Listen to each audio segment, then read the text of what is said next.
धाकड़ खबर, बेखौफ सुबह, बेबाक अंदाज। धाकड़ खबर के न्यूज रूम से मैं आपके साथ हूं अकरम रईस खान। एक तरफ मायावती कहती हैं कि बाहुबली होने की वजह से, अपराधी होने की वजह से वो मुख्तार अंसारी को इस बार टिकट नहीं देंगी, वहीं दूसरी तरफ वो एक ऐसे शख्स को आज टिकट दे देती हैं जो एक महिला की हत्या का आरोपी है। सीबीआई पूरे मामले की जांच कर रही है, जमानत पे वो रिहा चल रहा है। यही नहीं, उसकी मां, उसका बाप भी एक महिला की हत्या के मामले में सजा काट रहे हैं, आरोपी नहीं है, अपराधी साबित हो चुके हैं, दोषी साबित हो चुके हैं, जेल में पड़े हुए हैं। तो दो सवाल आपके जहन में आ सकते हैं। पहला सवाल ये कि कौन है ये शख्स जिसने महिला की हत्या की है, और इसके माता पिता पे जो हत्या का आरोप है वो किस तरीके का है। इसके अलावा मायावती के इस एक्शन को कैसे देखा और समझा जा सकता है, उसके क्या माने निकल सकते हैं। तो कुछ अलग अलग पहलू हमने तैयार किए हैं, उनके जरिए खबर आपके सामने रखने जा रहे हैं। चलते हैं खबर के पहले हिस्से की तरफ। खबर के पहले हिस्से में यह कहना कुछ गलत ना होगा कि मायावती जो मुख्तार अंसारी के बारे में बोल रही थी वैसा कुछ करती हुई नहीं दिखाई दे रही हैं। तो आपको पहले मुख्तार अंसारी से जुड़ी हुई कुछ खबरें दिखाना ज्यादा बेहतर होगा। आपके सामने स्क्रीन पर एक के बाद एक कई खबरें रख रहा हूं जिसमें मायावती ने कहा कि वो अब बाहुबली और अपराधी किस्म के लोगों को टिकट नहीं देंगे, और इसी क्रम में अब वो मुख्तार अंसारी को टिकट नहीं देने जा रही हैं। कुछ हेडिंग्स आपको इस तरीके की भी मिलेंगी कि 2017 में गरीबों का मसीहा मुख्तार अंसारी को मायावती ने बताया था, तब अपनी पार्टी से टिकट दिया था, और इस बार वो टिकट देने से इनकार कर रही हैं। बता दें आपको, कई बार के विधायक रह चुके हैं मुख्तार अंसारी, जेल में बंद हैं वर्तमान समय में। उत्तर प्रदेश के बांदा जिले की 2017 में उन्होंने जरूर बहुजन समाज पार्टी के टिकट पर चुनाव लड़ा, वो जीत गए, और उससे पहले वो निर्दलीय लगातार जीतते आ रहे थे। लेकिन इस बार मायावती ने उनको अपराधी बताते हुए, बाहुबली बताते हुए टिकट देने से इनकार कर दिया, क्योंकि आप जानते ही हैं जो वो पंजाब की रोपड़ जेल में बंद थे, भाजपा ने, योगी सरकार ने किस तरीके का पूरा एक आडंबर रच रखा था उनके खिलाफ। और अब चुनाव चल रहा है तो रात दिन उसमें अमित शाह हो, नरेंद्र मोदी हो, आदित्यनाथ योगी हो, तमाम लोग मुख्तार अंसारी करते हुए दिखाई दे रहे हैं। शायद इसी तमाम प्रेशर के चलते मायावती ने मुख्तार अंसारी से किनारा कर लिया। लेकिन हमारा कहना यह है कि जब मुख्तार अंसारी से किनारा कर लिया अच्छी बात है, और आप अपराधियों से इतना दूर रहना चाहती हैं या अपराधी किस्म की शख्सियतों से इतना दूर रहना चाहती हैं, तो आपने अमनमणि त्रिपाठी को टिकट क्यों दिया। कौन है अमनमणि त्रिपाठी, देख लीजिए। जी हां, मायावती की पार्टी बहुजन समाज पार्टी ने अमनमणि त्रिपाठी को महाराजगंज जिले की नौतनवा विधानसभा सीट से अपना प्रत्याशी बनाया है। यहां आपके जहन में पहला सवाल यह पैदा हो सकता है कि कौन है अमनमणि त्रिपाठी। तो अमनमणि त्रिपाठी 1990 में पैदा हुआ, वर्तमान समय में 32-33 साल के करीब उसकी उम्र है। 2017 में वो इसी सीट से निर्दलीय प्रत्याशी बन चुका है, जेल में रहते हुए। वो जीतने के बाद उसको जमानत भी मिल गई थी, और तब से वो जमानत पर रिहा चल रहा है। वर्तमान समय में उसको आप योगी भक्त कह सकते हैं, क्योंकि उसने अपने आप को भाजपा का करीबी दिखाने में कभी कोई कसर बाकी नहीं छोड़ी है। जैसे ही खबर मैं आपके सामने रख रहा हूं, उत्तराखंड पहुंच गया, और वहां उसे कई धार्मिक स्थलों पे जाना था, लेकिन कोरोना लॉकडाउन के चलते पाबंदियां थी, उसको रोका गया। तो उसने अपने आप को योगी भक्त दिखाते हुए पुलिस पर रौब झाड़ा। वैसे पुलिस ने उस पर जो है जुर्माने वाली कार्रवाई की और उसको उठा के क्वारंटीन कर दिया, उसके जितने भी साथी थे। ये तमाम चीजें बताने का मतलब ये है कि आप समझ सकें कि वो योगी भक्त था, भाजपा का भक्त था, टिकट उसको बसपा ने दे दिया है। यहां तक खबरें चल रही हैं कि वो निषाद पार्टी, जो भारतीय जनता पार्टी की सहयोगी पार्टी है, एनडीए में शामिल है, डॉक्टर संजय निषाद की पार्टी, उससे टिकट लेने की कोशिशों में लगा हुआ था। लेकिन मायावती ने उसको टिकट दे दिया है। टिकट मिलने के बाद उसने भूरी भूरी प्रशंसा मायावती की है। कहा है कि वो बहुजन समाज पार्टी के विचारों को आगे बढ़ाने का काम करेगा। तो ये पहली नजर में खबर सामने आ सकती है।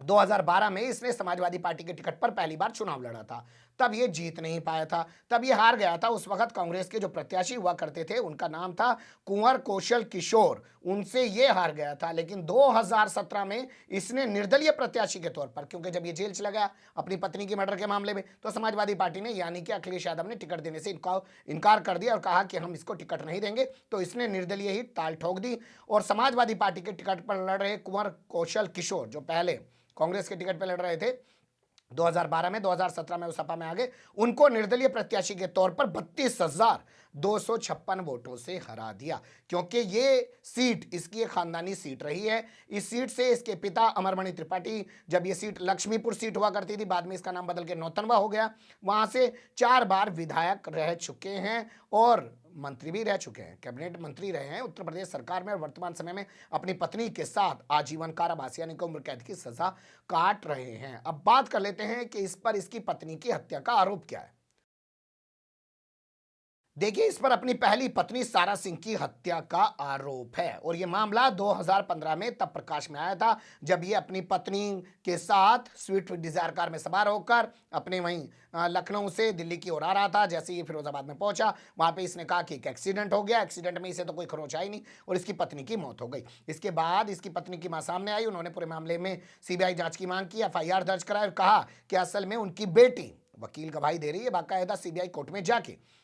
उनकी बेटी इस अमन मणि त्रिपाठी के अत्याचारों से दुखी हो चुकी थी, वो इससे जो है तलाक लेना चाहती थी और उसके चलते इसने एक षड्यंत्र रच के, वही जैसे आप देखते हैं ना क्राइम पेट्रोल में दिखाते हैं, पत्नी को मार दिया, गुंडे आ गए, गोली मार के चले गए और आदमी ने अपने पैर में गोली लगवा ली, उस इस तरीके का इसने आडंबर रचा था। उस मामले में 2016 में 25 नवंबर 2016 में पुलिस ने इसको गिरफ्तार किया था। जेल में रहते हुए इसने विधानसभा का चुनाव लड़ा था। इस पर उससे पहले एक मुकदमा और दर्ज हो चुका था। लखनऊ से इसने एक व्यापारी को, कारोबारी को किडनैप कर लिया था, उससे वसूली की थी, वो मुकदमा भी इस पे दर्ज था। यानी कि ये कोई आम आदमी नहीं है, पेशेवर अपराधी है। मम्मी पापा भी मर्डर के मामले में जेल पड़े हुए हैं। बाद में इसने एक दूसरी लड़की से शादी कर ली जो मध्य प्रदेश की रहने वाली है, ओसिन पांडे। गुपचुप ढंग से जुलाई 2020 में इसने हल्के फुल्के प्रोग्राम में शादी की। लेकिन आप यहाँ ऐसे समझ सकते हैं कि हमारी सामाजिक संरचना जो है वो कुछ इस तरीके की है, जो लोग बलात्कार के मामले में जेल जाते हैं, लोग आने के बाद उनसे अपनी बेटियों की शादी कर देते हैं।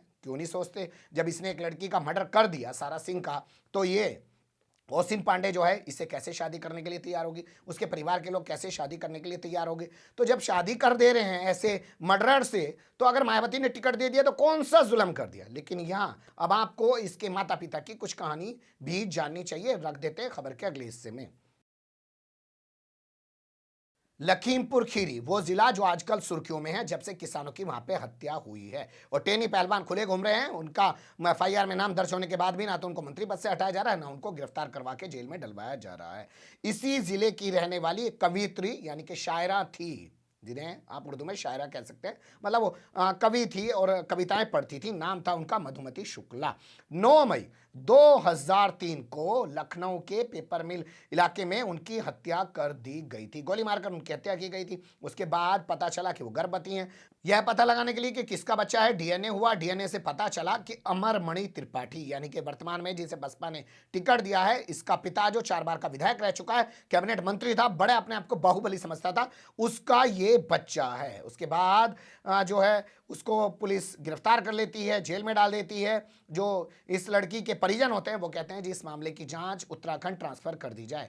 उनकी गुजारिश पर सुप्रीम कोर्ट इस मामले की जांच उत्तराखंड ट्रांसफर कर देता है और उत्तराखंड हाई कोर्ट इन दोनों को यानी कि अमरमणि त्रिपाठी को, उसकी पत्नी मधुमणि त्रिपाठी यानी कि जो बसपा का भी प्रत्याशी बना गया है, उसकी मां और उसके बाप, दोनों को उम्र कैद की सजा सुना देता है 2007 में। तब से ये दोनों गोरखपुर की जेल में हैं। एक खबर हमें मिली है जिसके आधार पे हम ये कह सकते हैं कि इसकी मां ने कहा कि मैं 18 साल से जेल में बंद हूं, लंबा समय हो गया है, मुझे अब रिहाई दे देनी चाहिए क्योंकि मेरा व्यवहार अच्छा है। इस पूरे मामले को लेकर मैंने उत्तराखंड सरकार को भी पत्र लिखा है, राज्यपाल को भी पत्र लिखा है, लेकिन अभी तक जमानत नहीं मिल पाई है। जब हमने खबरें सर्च की तो हमारे सामने खबर यह भी आ गई कि 2001 में अमरमणि त्रिपाठी बस्ती जिले में एक बच्चे के किडनैप का भी आरोपी रह चुका है और बच्चे को किडनैप करने के बाद इसी के घर में रखा गया था। यानी कि जो अपहरण फिल्म बिहार की पृष्ठभूमि पे बनाई है प्रकाश झा ने, वैसे ही उत्तर प्रदेश में बहुत सारी फिल्में चल रही हैं। आपने ये भी देखा होगा कि बड़े बड़े गुंडे मवाली जो है नेता बन जाते हैं, सदन में पहुंच जाते हैं, मंत्री बन जाते हैं।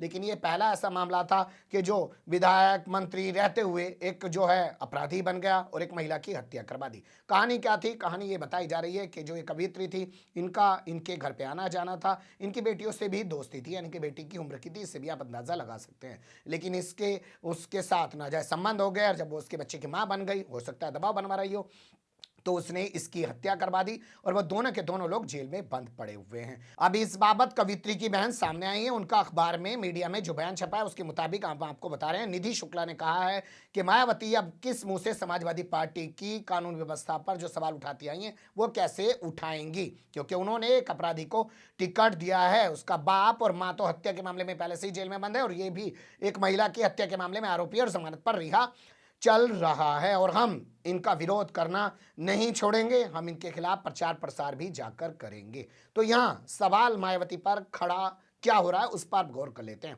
देखिए, अमन मणि त्रिपाठी जो है वो एक ब्राह्मण है और इनके जो पार्टी के राष्ट्रीय महासचिव हैं वो है सतीश चंद्र मिश्रा।